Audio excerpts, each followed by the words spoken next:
Good morning, everyone, or good evening, or good afternoon, or whatever. Since we have people from all over the world, it's kind of all equally significant. So, good day, and hello to Sally, Kevin, Geeta, Edward, Yulia, and whoever else is watching but not typing. So, Yulia says she's very excited about tonight's talk. So you haven't even started and you already have a fan. Hello, Bradley. It always makes her really happy whenever you sign in. So Bradley, you bring her merely by your presence. So tonight we'll start with some guided meditation.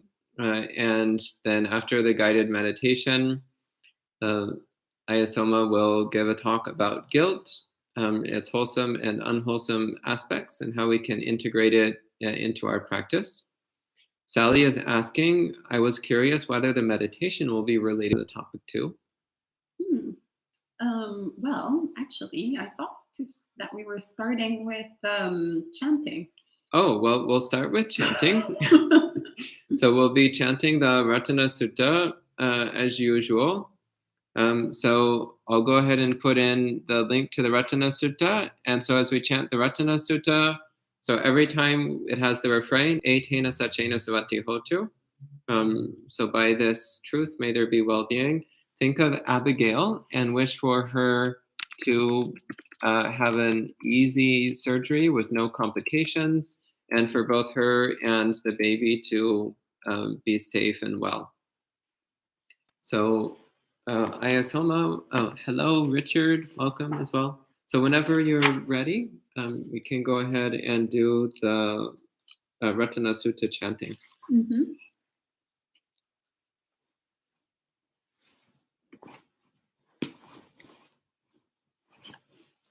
Namo tassa bhagavato arahato samma sambuddhassa. Namo tassa bhagavato arahato samma sambuddhassa. Namo tassa bhagavato arahato samma sambuddhassa. Yani dabhutani samagatani bhummani vayani vahantalike sabeva bhuta sumana bhavantu atopi sakacha sunantu vasitam.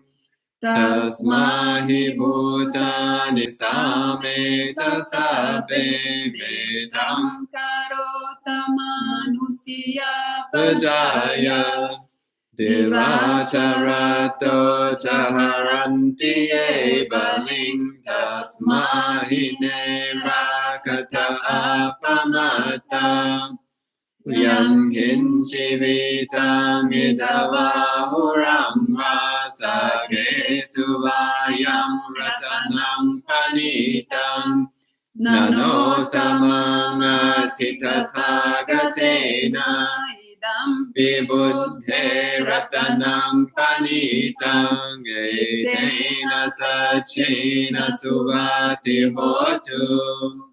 Kayam viragam amadam panitam yada jagasa kamuni samahito natena dhammena samati kinchi rambi dhamme ratanam panitam etena sachena suvati hotu. Yang Buddha Seto Varivanai Suching Samadhi Manandari Kanyamahu Samadhi Natina Samona Vijati Dampi Dhamme Ratanam Panitam Etena Sachena Suvati Hotu.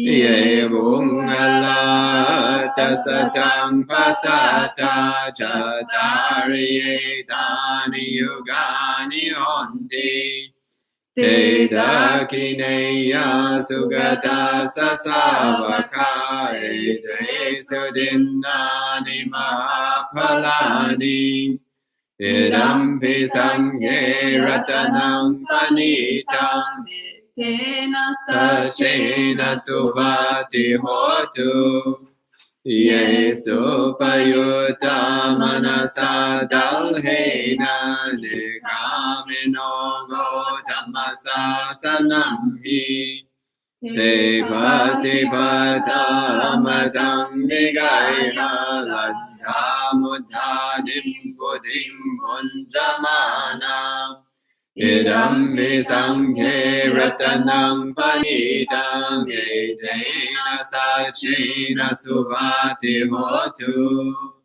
yatinna kilo pataving sito siya chatu bhivate bhiya sambagam piyo tatu pamang samburisam vadami yo arya satchani avekshapasati idam visanghe ratanam panitam etena sachena subhati hotu ye arya satchani vibhavayanti gambhira vanyena sudesitani kinchapi te hunti pusapamata na te bhavangatamang adiyanti idampi sanghe ratanam panitam etena sachena subhati hotu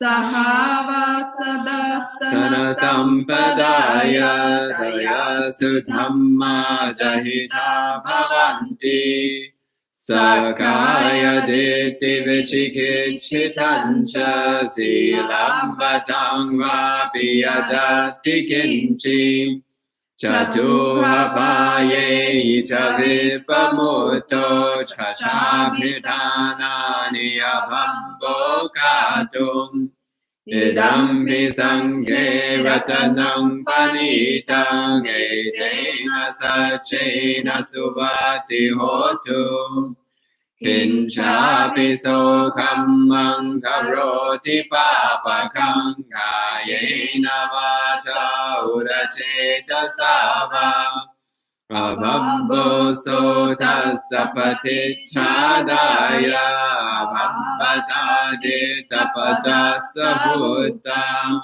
idam visanghe ratanam panitam etena sachena subhati hotu vanapagumbe yatha pussitange gimhanamase patamasmin gimhe tatu pamang dhammavarang adesayi nibbanagaming paramang yidaya idam vibuddhe ratanam panitam etena sachena subhati hotu varo varanyo varado varaharo anutaro dhammavarang adesayi idam vibuddhe ratanam panitam etena sachena subhati hotu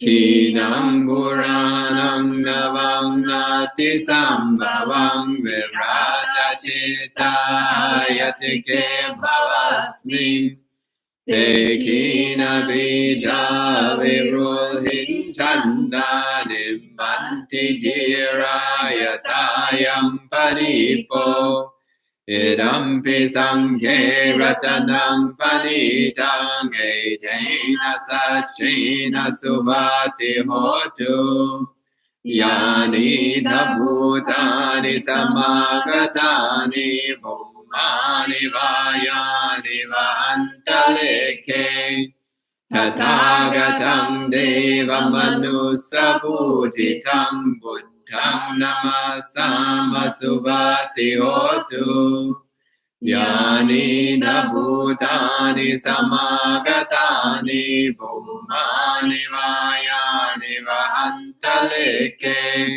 Tathagatam Devam Manusapujitam Dhammam Namasama Subhati Hotu Yani Bhutani Samagatani Bhumani Vayani Vahantaleke Tathagatam Devam Manusapujitam Sangham Namasama Subhati Hotu Etena Sachavanjena Dukhavupasamentu Te Etena Sachavanjena Bhayavupasamentu Te Etena Sachavanjena Rogavupasamentu Te.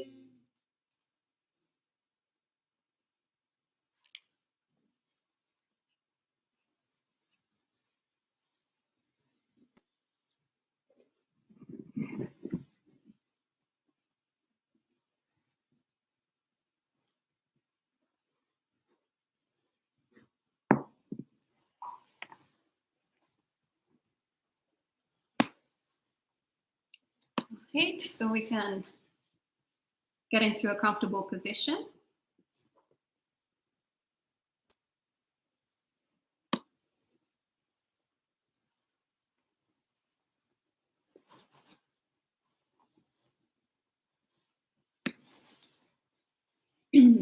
Rocking our body side to side.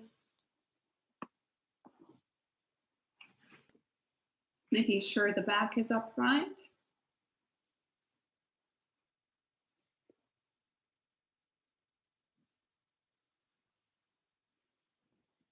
Closing our eyes and taking a few moments to scan the body from the top of the head to the tip of the toes.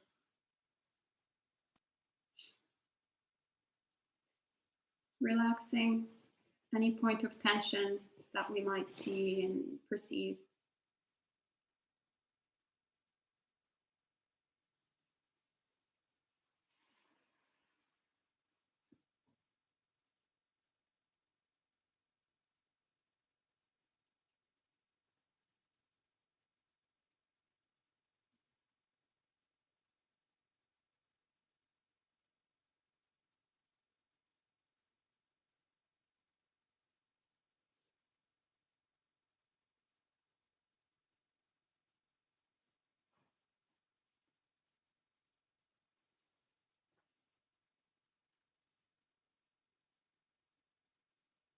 We can relax our forehead, our jaw,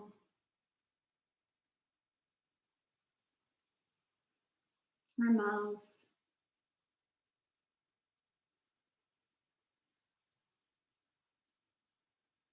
relax our neck, our shoulders, our arms, our belly.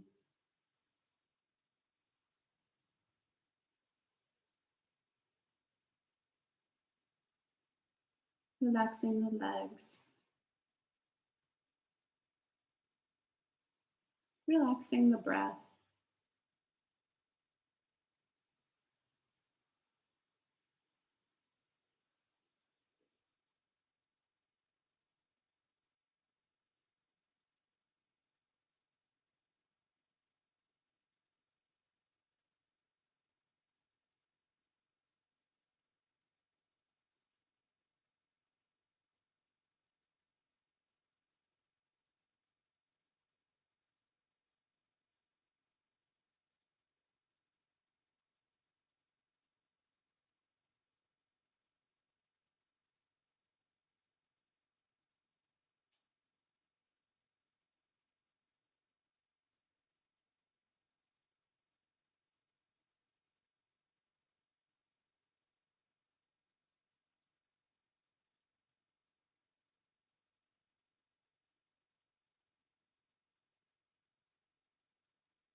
And we can take a few moments to see the quality of the mind.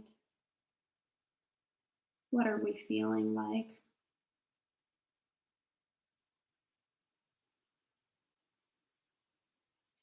If we're feeling tired, if we're feeling a little anxious, if we're feeling a bit of aversion, or if we're feeling happy, whatever the emotion we're experiencing, the quality of the mind we're experiencing, looking at the physical quality, pointing our attention to the physical sensation of the emotion in the body.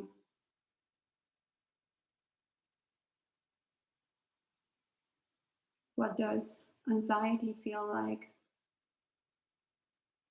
What does happiness feel like? What does tiredness feel like?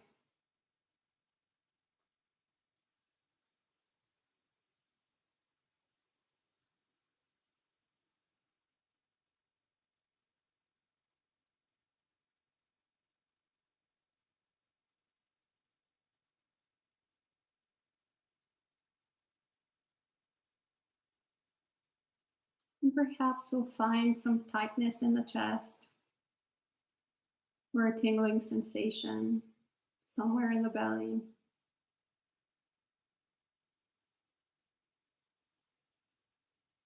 Or a part of the body might be pulsating.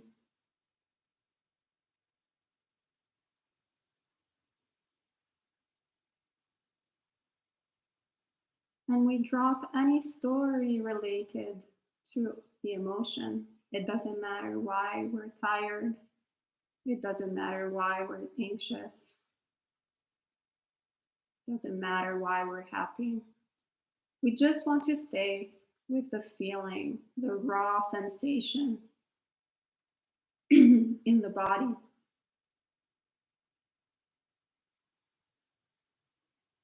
Observing it, looking at it without adding any verbal information, just staying with the physical sensation.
Not wanting for our experience to be different than what it is, not wanting for it to stay the same, but just looking at it the way it is.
observing every little gross transformation of this bodily sensation.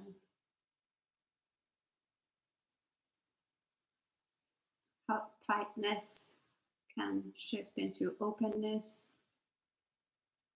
and back into tightness again. Every moment is constantly changing, and it's okay.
Acknowledging that if we want this emotion, this feeling to go away, we have no power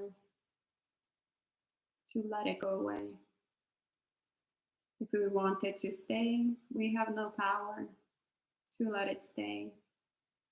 All we can do is just observe it.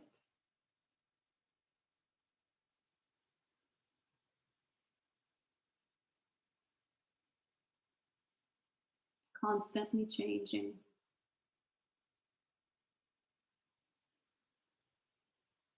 In every moment.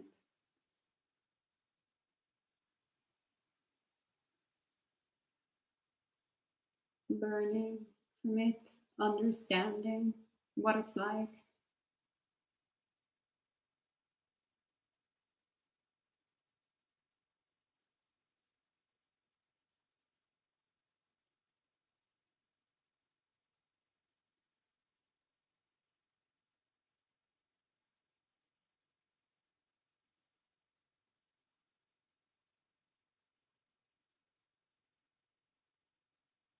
It doesn't belong to us.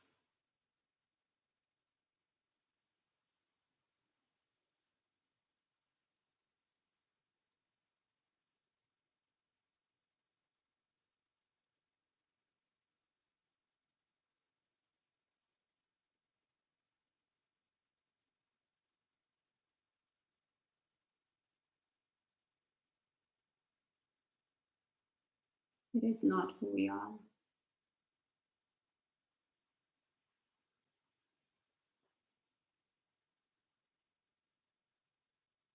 It is not us.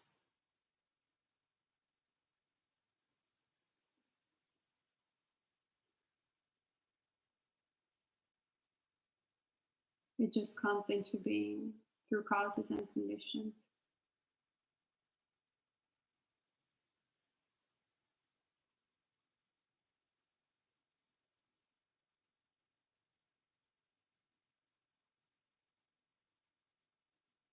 That are constantly changing.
Okay, thank you, Ayyā.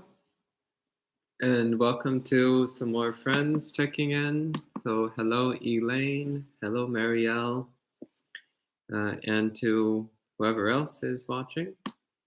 Again, this evening, Ayyā Somā will be giving a talk about guilt and its relationship to Buddhist practice. So please, whenever you're ready, please go ahead.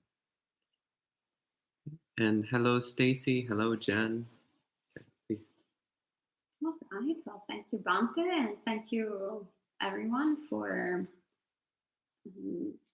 coming to practice together during this pandemic. Every morning, every evening, it's been great to have the support of the community. And so this evening, we're going to talk about guilt, who's been one of my frenemies. And seems to be actually a shared experience of a lot of different practitioners for different causes and conditions to experience guilt. So the first thing that I find very useful to do is unpacking the emotion of guilt. Where is it coming from? Where is it actually not necessarily? First of all, like, what does it feel like? What is our experience of guilt? And also, what are the elements that comprise guilt? So there's often a big sense of inadequacy, and sometimes there is a sort of sense of there is something wrong with who we are. So I come from a Catholic country, Italy, where apparently when they baptize us, which is very soon in life, nobody asks you to be baptized or not, which actually I'm totally okay with. I'm okay that I was baptized. But I think that with the holy water that they sprinkle on you as a little child, they also sprinkle a little bit of Catholic guilt. So it was my experience my entire life to have what I called Catholic guilt, even though my parents weren't really particularly Catholic or at all. I had a very secular upbringing.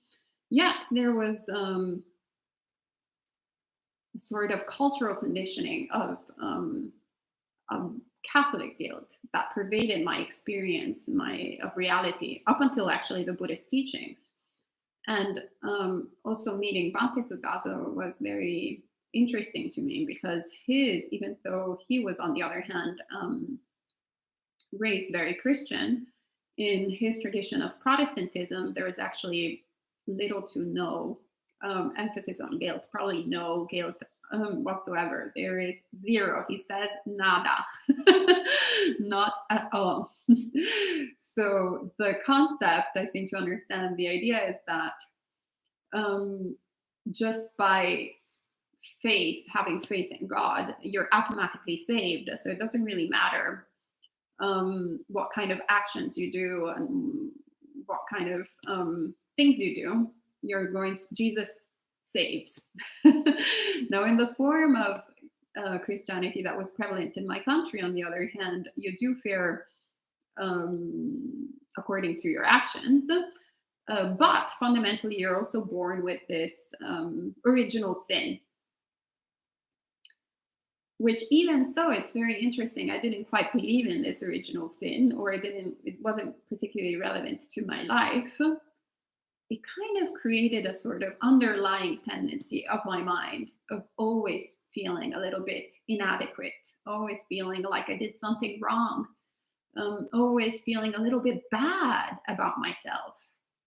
So what is wrong with me? Sometimes there was an action that I had done where I would feel bad afterwards. And sometimes there was actually no action that I had done that created still the sort of sense of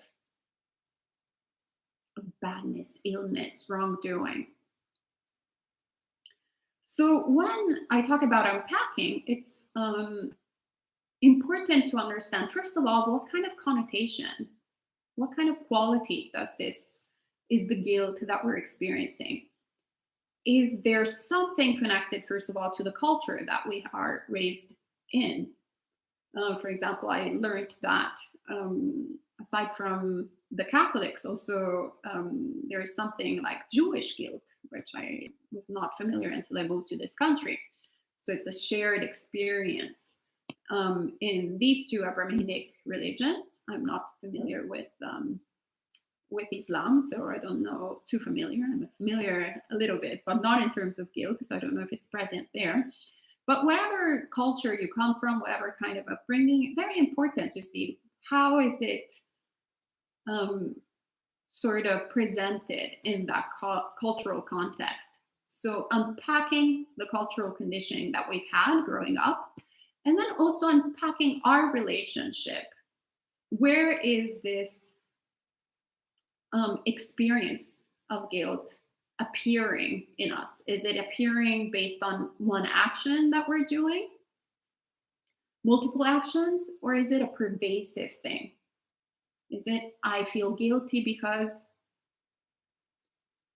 I'm not good at meditation? Do I feel guilty because I'm not enlightened yet? Do I feel guilty because even though I've taken the precepts, I can't follow the precepts?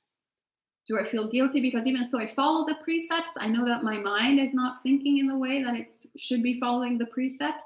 Where does it occur? Or perhaps it has nothing to do with your spiritual practice, but it has something to do with your job, your career, your whatever you're studying. So really unpacking, first of all, we have to understand what are our conditions. And in order to unpack it, we have to understand what sort of physical sensation, which is why I guided you into, I offered you a little bit of mindfulness of emotions, guided meditation before that. I find it very useful whenever we're experiencing any kind of emotions to stop the storytelling and get to the raw sensation.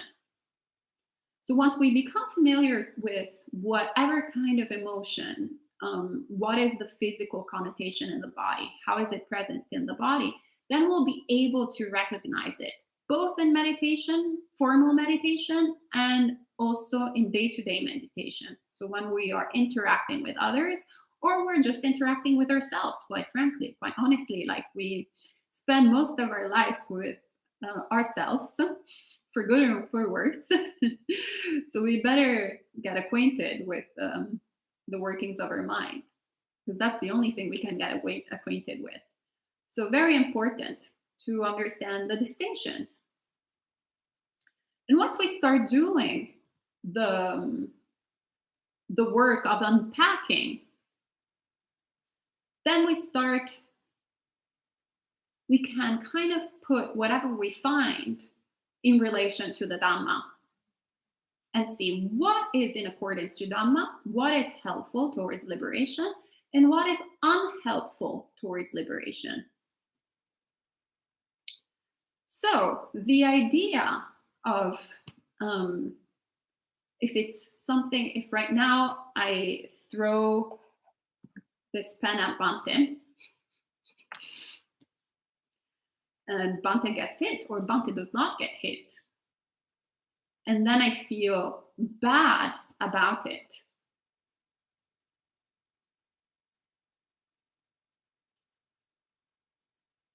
that is something, for example, very useful in Buddhist practice. Not feeling bad about it, but the remorse, like going, okay, actually that was unskillful. Recognizing that the picking this up and throwing at him with the intention to harm is unwholesome. So this is something that is very good to acknowledge, very useful. The Buddha talks about constantly having a sort of developing our hiriyottapa. So there are lots of, it's a very debatable way of translate Hiriotapa. Every monastic has, not everyone, but lots of monastics have different ways of translating it. So it can go from shame and dread to conscience and concern. But however you want to translate it, the Buddha puts a huge emphasis on it and understanding the cause and consequences of your actions and acknowledging, having remorse for doing something not helpful. Now, the step of going, well, there's something inherently bad in me, which is why I keep throwing pens at Bante every day, that is unhelpful. Why is it unhelpful? Because fundamentally, it is already putting in the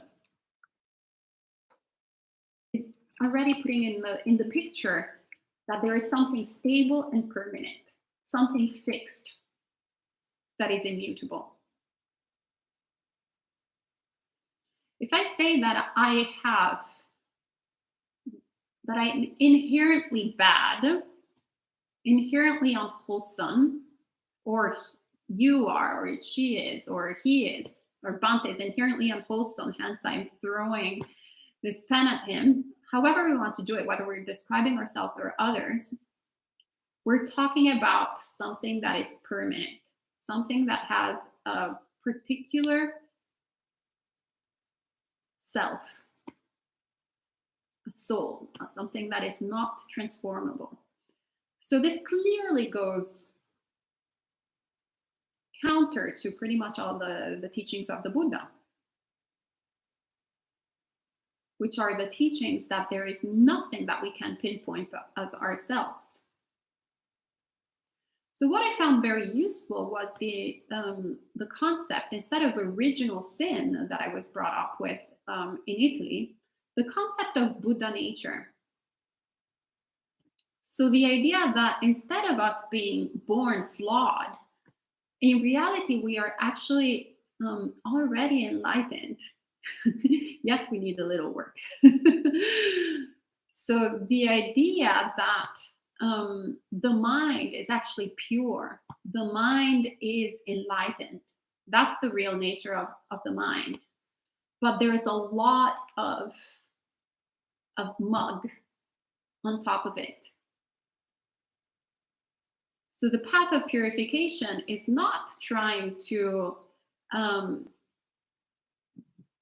turn this into this.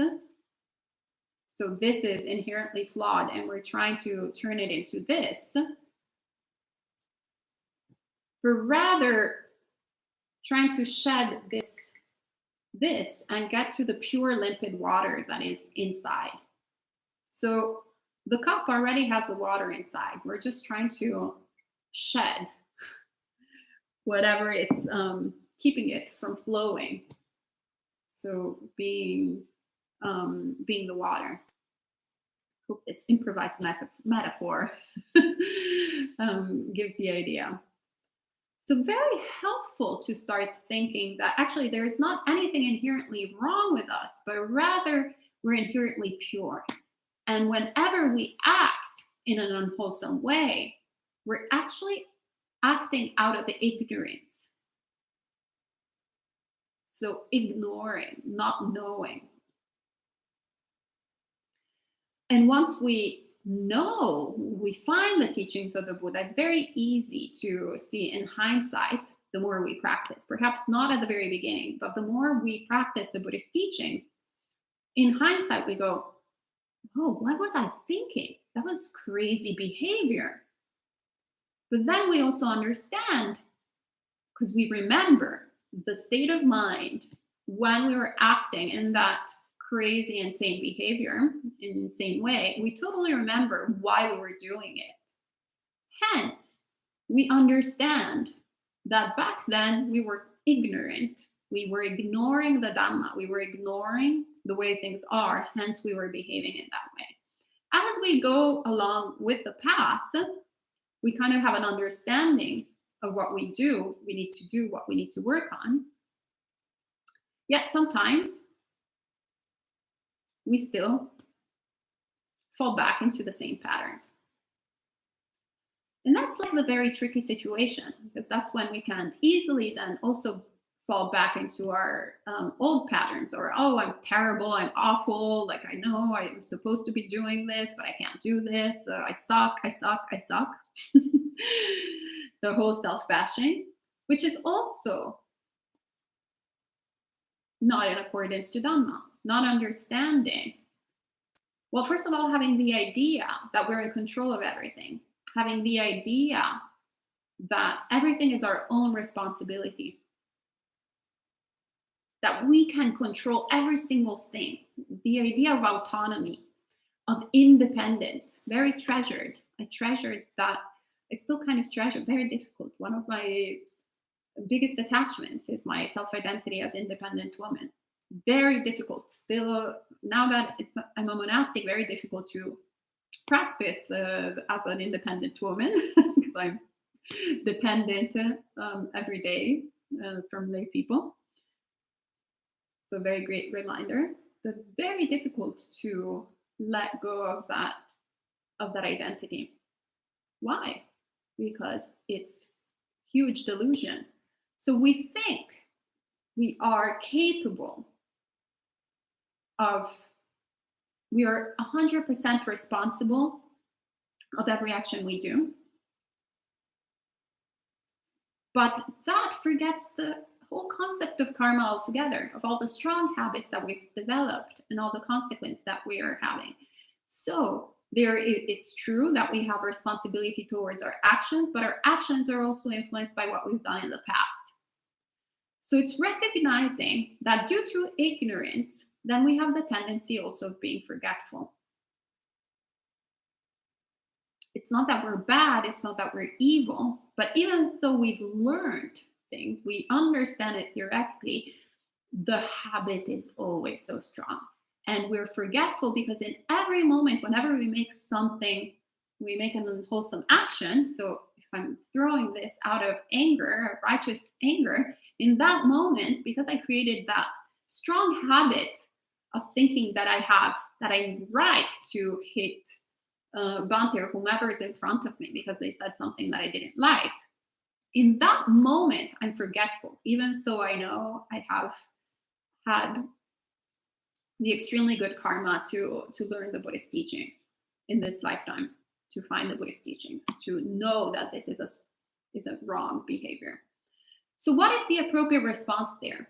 The appropriate response is to acknowledge that it's unwholesome. Well, the appropriate response is, first of all, seeing the tendency of mind and going, well, I am going to practice self-restraint.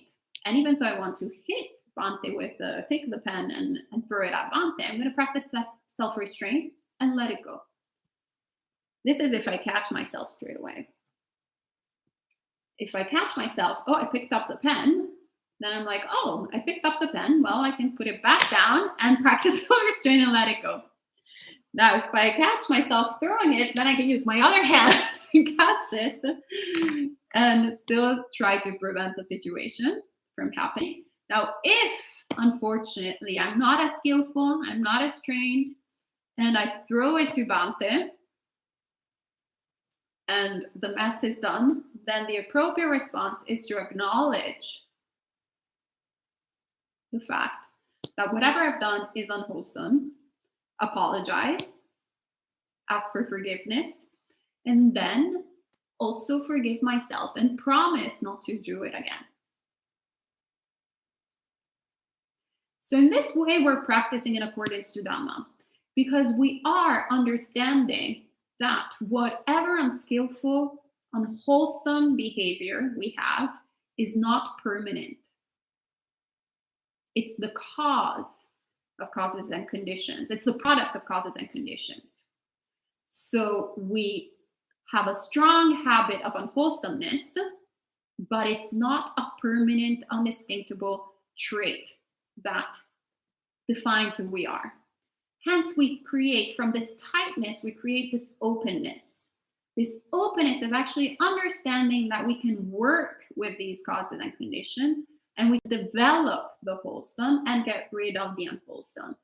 And doing this constant work, constant effort in practicing accordance to Dhamma. And that's when something like guilt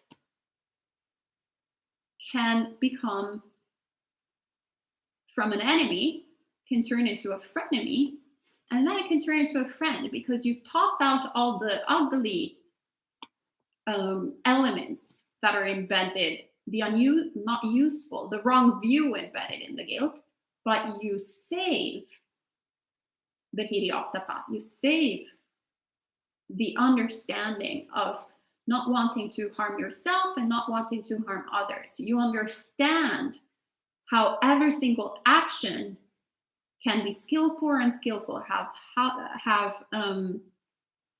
good results or bad results. And based on that experiential understanding,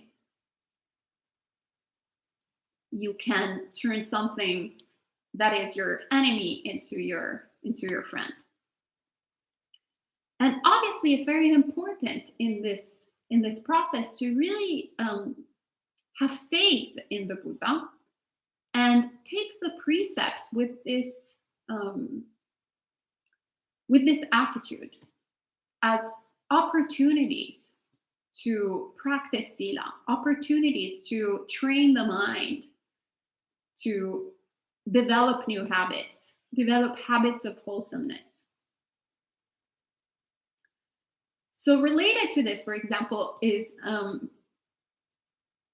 when I approached Buddhist practice, I was pretty good with the first precept in terms of not killing humans, but I was a terrible, really terrible serial killer of insects.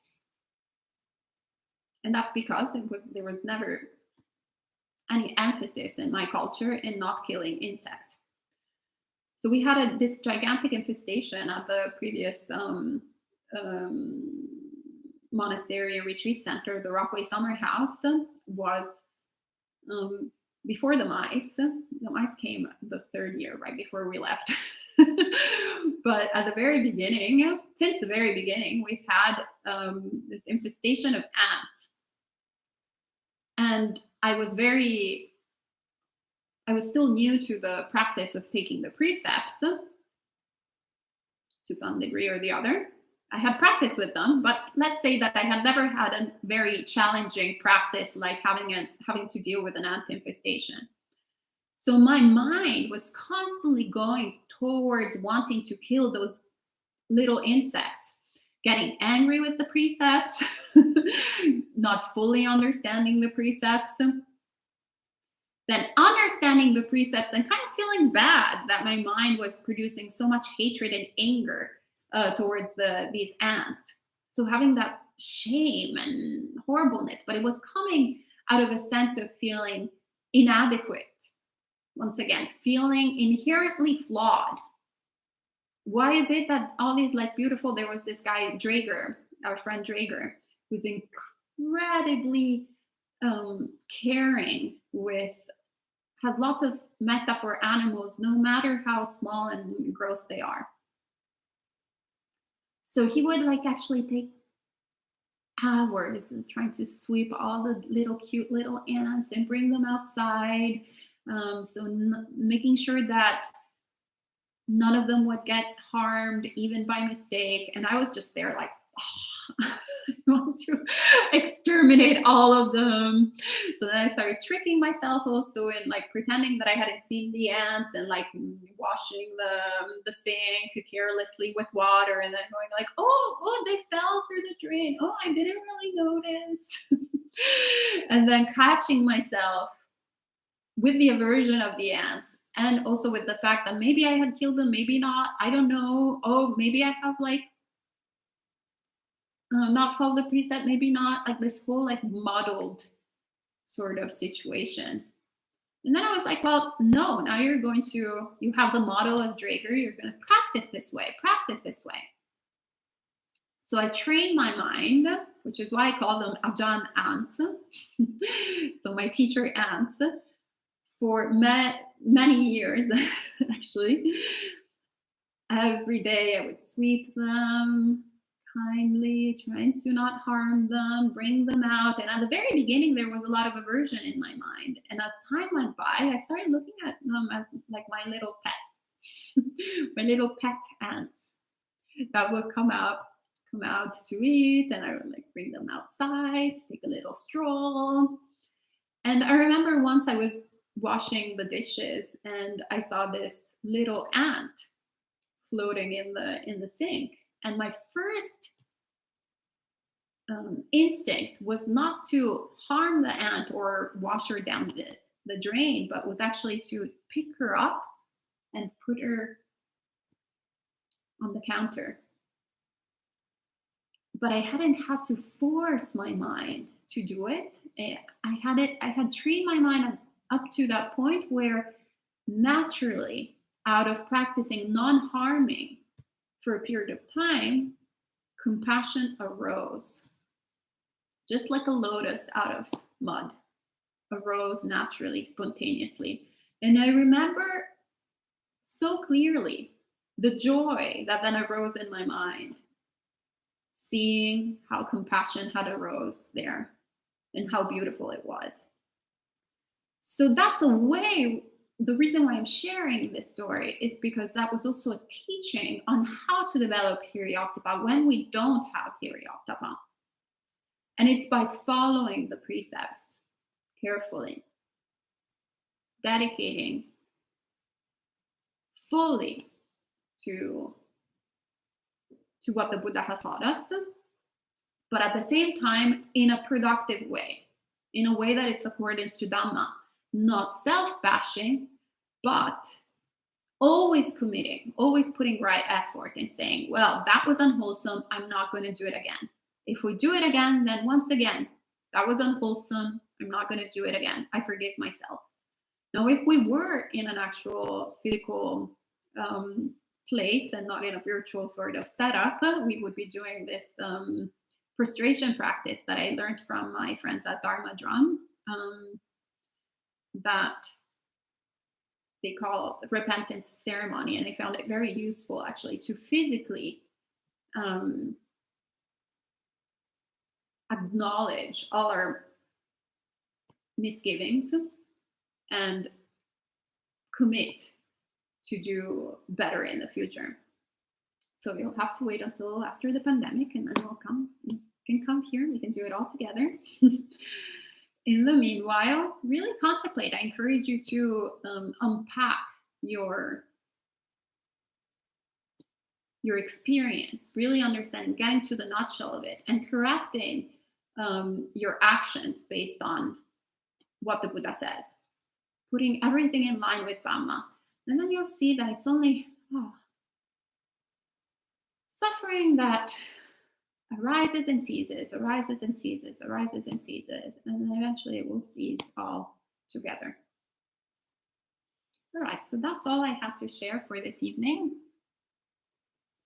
Okay, thank you, Ayyā. Now, if you have any questions, please feel free to type them in the live chat, and I'll read them out for her. There's already a few questions and comments that have been filtering in. First off, hello to a few more friends who've joined in. So hello, Ethan, Victor, Jens. And so Jen says, yes, Catholic guilt, I'm very familiar with this. It seems very counterproductive to use fear in order for one to do what is right. These religious ideologies still bother me sometimes. I'm trying to let it all go, but it's hard to undo 20 plus years. I still feel guilty over the smallest things. Like if my mom does my laundry, I feel bad. Or I ate one cookie at 4 a.m. on Uposa tonight while I was supposed to be fasting. I still feel guilty for that. Eating the cookie was in my control and I knew better, but I let my hunger rule my action. I'm definitely guilty for this, right? Did I accumulate bad karma? See, I wouldn't feel right promising to never eat during fasting because if I break it, I break my promise. That cookie has been making me suffer since I ate it. I don't think it's the cookie, but it seems like it's someone else who is creating the suffering. So once again, when we do these things, there are two approaches. Actually, there are multiple approaches. One is, once again, I found mindfulness of emotions to be very useful, which is why I kind of led you into however I could. That was, I think, my second guided meditation on mindfulness of emotions since I've in this lifetime. So I hope it made sense. But anyway, really getting acquainted with your experience. So if you're feeling guilty, experience this is what it feels like. Start meditating. If you feel greedy, start experiencing in meditation what it feels to be greedy. What it is to feel averse. Really get to become acquainted with that sensation. And until we actually understand what our experience is, there is nothing that will allow us to change. We can't change what we don't know. So it's kind of like if I try to fix the exterior of this building without going outside. I have no idea where to start because I can't see it. I don't know what it is. So is it productive to start feeling guilty about it? Or is it perhaps more productive to go, okay, well, this is what the situation is. Apparently, I have the tendency of breaking fasts, not being capable of keeping my promises, blah, blah, blah, eating cookies at 4 a.m., whatever it is, like whatever ridiculous thing, and going like, first of all, start laughing about yourself. Don't take things too seriously. So go, oh, okay, that's ridiculous that I broke the fast at 4 a.m. with a cookie. Like, ha, ha, ha, like, you're such a little cutie. It's not a big deal. It's not that you went out of the house and you started like killing people, I hope, or like torturing small children. Now, in that case, perhaps a stronger sort of attitude would be more appropriate. But eating a little cookie, it's really not the end of the world. So go, okay, little silly person. So then get into the nutshell, like really understand what your experience is, what you're going through. And obviously, it's important to understand as I said, the cultural conditioning that we have, just to pinpoint it where it comes from, but also not to start blaming the cultural conditioning as an external element. Oh, had I been born in Uganda, I would have not had Catholic guilt. No, if I had been born in Uganda, I would have some other cultural conditioning, and probably the guilt would be a different shade of something else. Perhaps had I been born with Bante's upbringing, so with Jesus saves, that's the only thing that you need to do, maybe I would be actually a really unconscionable like person without any morality. So I would have the problem of actually having to develop some sort of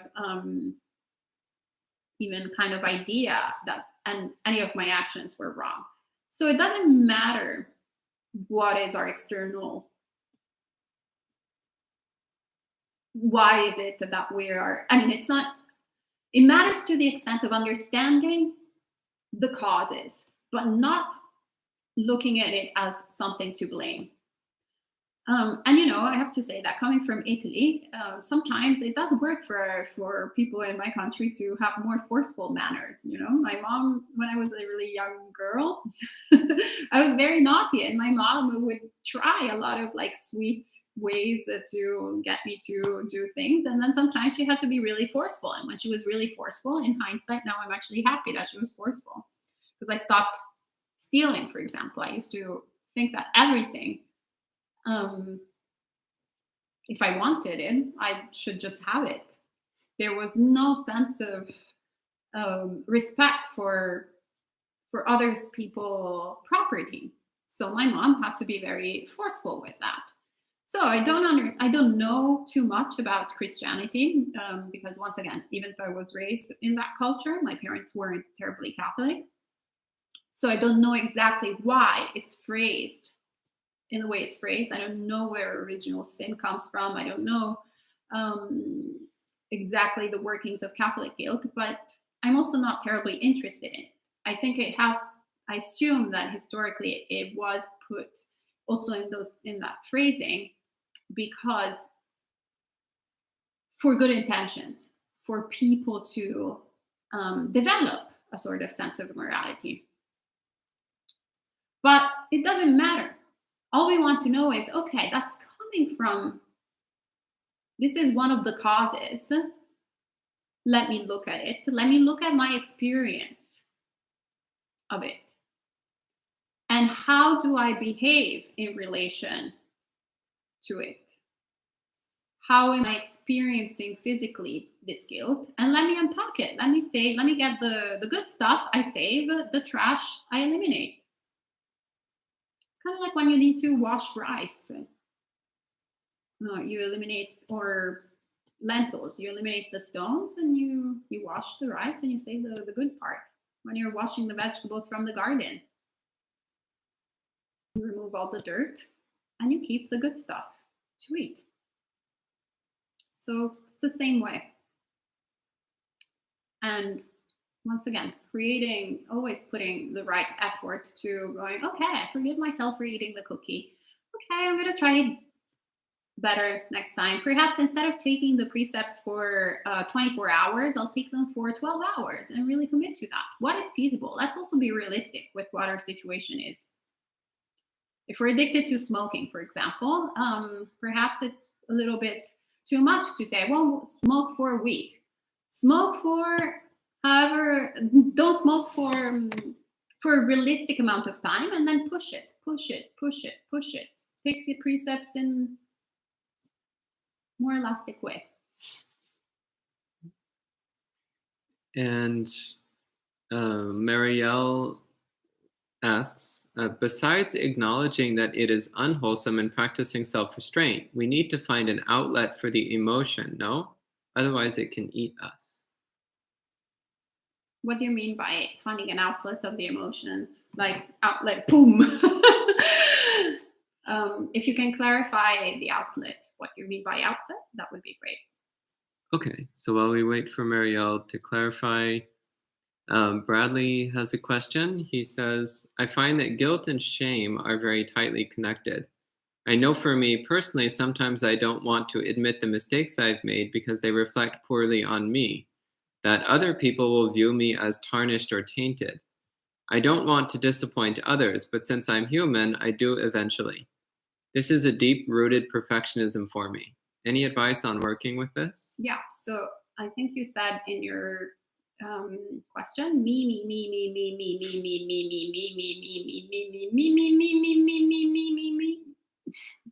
So that's the problem. So I would say what I find very liberating, actually, is to become comfortable with our defilements. Very freeing. So forgetting about the fact that we're perfect. Nobody is perfect. So really acknowledging and embracing, I'm really not perfect. I have these defilements. Start laughing about them, and start laughing about them also with other people. Like, oh, yeah, I don't know. I eat snacks at 4 a.m. while I while I took the vow not to. Whatever it is. Or I don't know, I have anxiety speaking in public, or whatever it is that we perceive as a flaw. First of all, embracing it. And then looking actually for admonishment. So we're so scared about admonishment, but it's all over in the suttas. That, and also the reason why we live in community,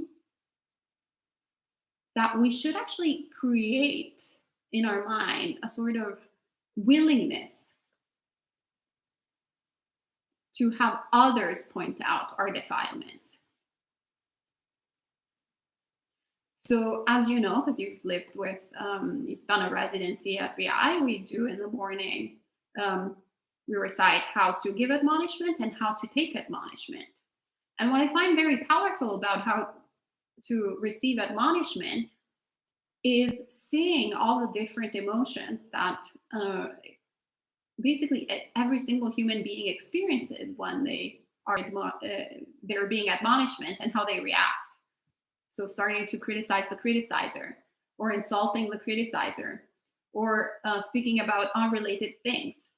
So then we stop thinking about it as me. I hate it when people see me less than perfect. When we stop thinking about it in such a personal manner,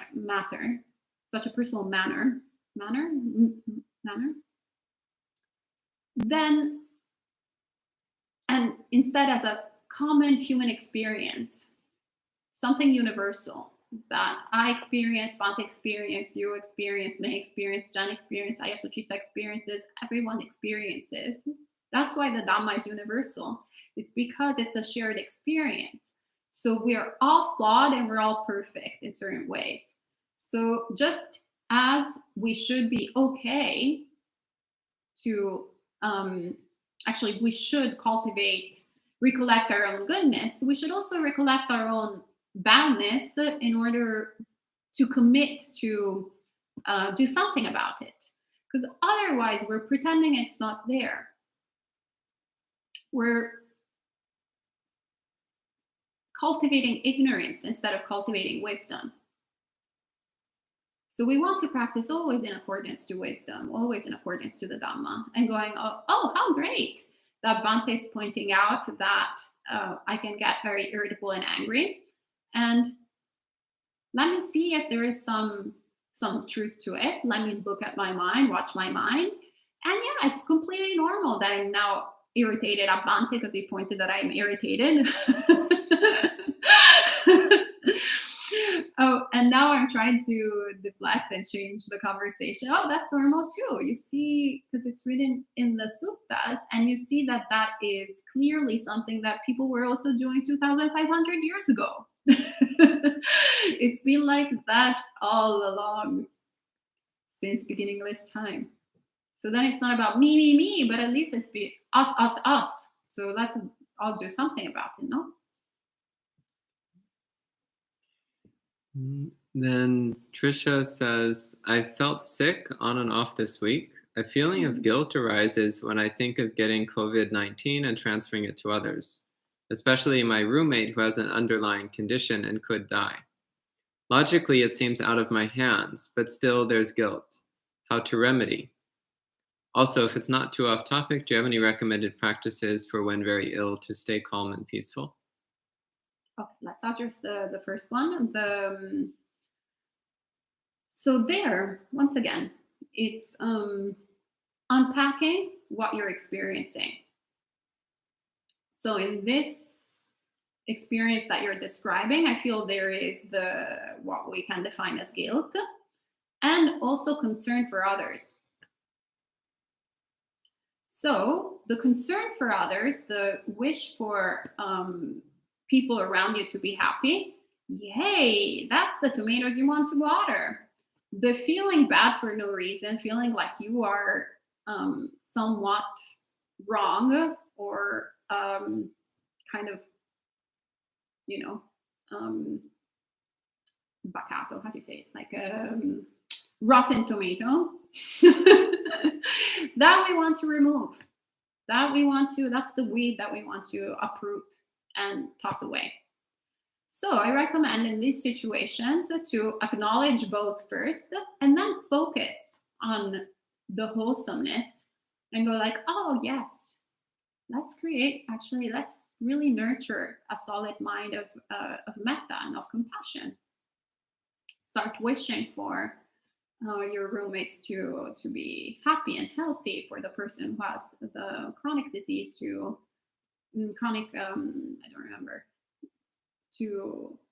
always be peaceful and healthy.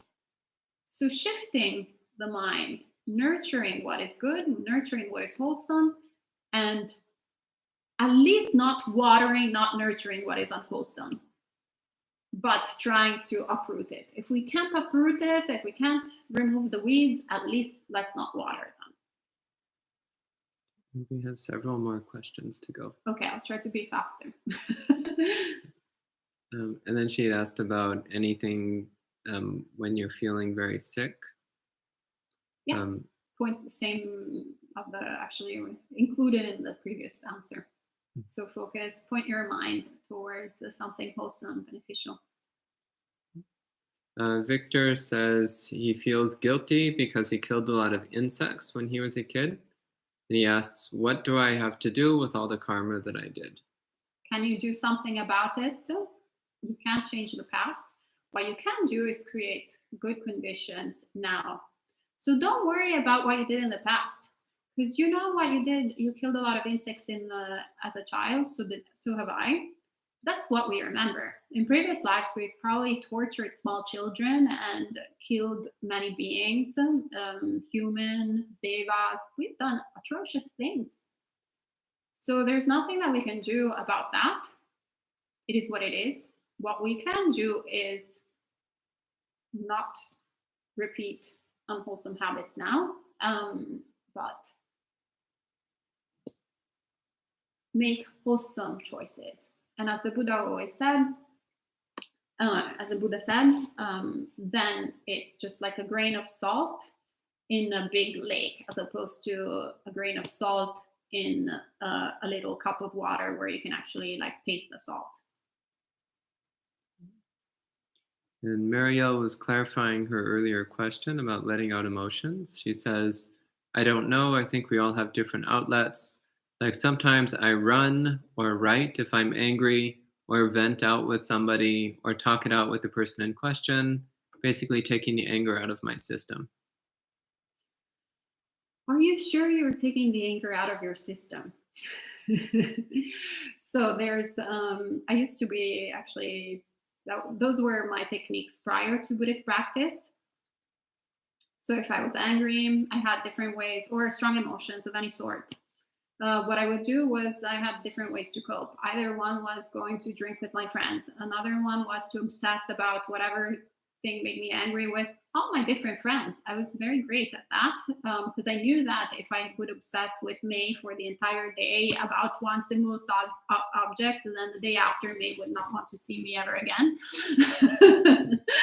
So I would go, okay, I'm going to obsess about this topic with May for 1 hour, then with Bante for an hour, then with Jen with an hour, and then I'll go to Ayyā Somā for an hour, then I'll call my friend Michael for an hour, then Alan for an hour, for all my friends for an hour. So then I would take all that time to obsess about it.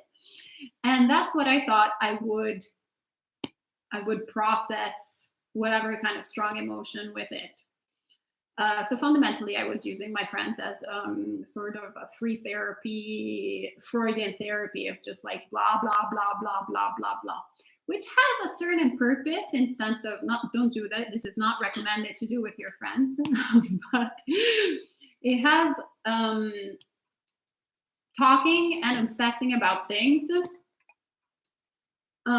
pre-Buddhist practice is useful, and sometimes also with Buddhist practice, especially if people are of Anglo-Saxon descent or a culture, which I don't think it's your case, of being sort of emotionally constipated. It's good to let it all out and kind of start understanding what the situation is. But once we have the teachings of the Buddha, what we want to do is actually have a different approach. Stop obsessing about it. Stop thinking that it's something that it belongs to you, but actually know it, learn it. So instead of going, I look at this cup and I'm like, Jen, so the cup is white, white, white, white, white, white, white. Bante, the cup is white, white, white, white, white. Oh, May, the cup is white, white, white. How about I just look at the cup? Then I learn that the cup is white. I see the cup is white. Then I also see that the cup is made of ceramic, that if I hold it like this, it's a little bit shaky, that it feels smooth, that there's reflections, that it's a little bit opaque, that actually it's not white, it's cream. Then I start learning what this cup is about. And by learning and seeing clearly, I stop becoming obsessed with it.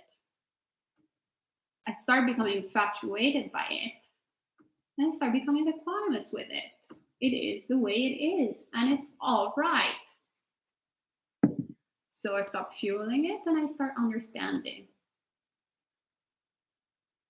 Okay. So 4 more questions. Okay. You might have to give Zen-style answers to these questions or else... I'll try. Okay. Sally says, may I ask, in terms of past deeds are not inherent, what I stick on is, for example, let's say a person was a thief when they were young. That person is still thinking, 10 years ago I was a thief. So this label is inherent, permanent, isn't it? Also, that bad karma will produce a bad result, is inherent and fixed too. Where is the wrong? No, it's not inherent and it's not wrong. So I was actually a thief, as I said earlier. When I was 5 years old, I was also into Barbies and also into like whatever weird games. I like chocolate. Now I hate chocolate. I hate Barbies. Actually, I'm equanimous to Barbies, but I really still do not like chocolate, believe it or not. And I don't steal. It's inconceivable for my mind to steal. I also looked radically different when I was 5 years old than I look right now. So there is the process of continuation. So there is an idea, I was that being and now I'm that being. And it's how we relate to what we were in the past that is really the key. So actually, I never really had that much of a problem with that, which is actually what I really liked about Buddhism. When I first encountered the concept of non-self, it really made a lot of sense to me.